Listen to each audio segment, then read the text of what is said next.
ایک ہاتھ سے منہ نہیں دھویا جائے گا، دونوں ہاتھ سے منہ دھونا کیا ہے؟ مستحب. یعنی ایک ہاتھ سے منہ دھونا گنہگار تو نہیں ہے، دونوں ہاتھ سے دھلے گا تو ثواب ملے گا. 22واں پوائنٹ ہے دونوں رخسار کہتے ہیں گال کو. تو ایک گال ادھر ایک گال ادھر، یعنی ایک رخسار ادھر ایک رخسار ادھر، دونوں رخسار ساتھ ساتھ دھونا. اب میں ذرا اس کو پکڑو، اس گلاس میں آپ کو کر کے بتاتا ہوں. پہلے شروع داہنے سے کیا جائے گا.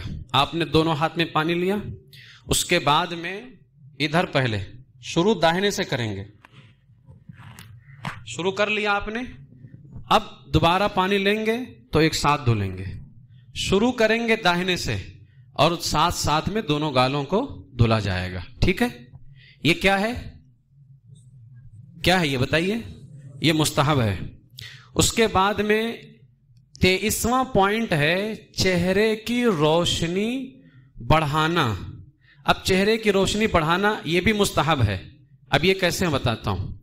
فرض کتنا ہے؟ بال نکلنے کی جگہ سے لے کر کے تھوڑی کے نیچے تک، ایک کان کی لو سے دوسرے کان کی لو تک. اس میں لکھا ہے چہرے کی روشنی بڑھانا. میرے آقا علیہ السلام نے فرمایا وضو کے اندر جو حصے دھلے جاتے ہیں قیامت کے دن وہ روشن ہوں گے. اب روشنی بڑھانا، اب آپ سمجھ لیجئے، یہاں سے یہاں تک فرض ہے، بال نکلنے کی جگہ سے لے کر کے ایک کان کی لو سے دوسرے کان کی لو. تو جب آپ دھلے نا تو یہاں سے دھلے، روشنی بڑھ گئی نا، یہاں سے تھی یہاں سے دھلے، نیچے تک لے کر کے آئیں، زیادہ نیچے بھی نہیں، یہاں تک.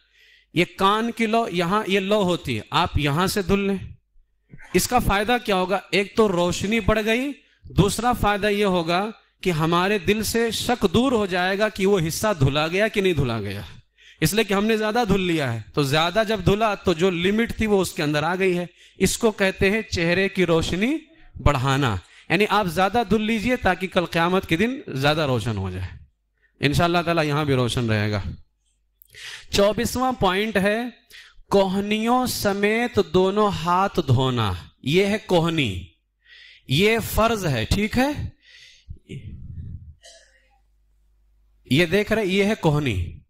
اگر یہاں تک کسی نے دھلا تو اس کا وضو نہیں ہوگا. فرض میں یہ حصہ شامل ہے، یہ حصہ. ٹھیک ہے؟ یہ حصہ فرض میں شامل ہے.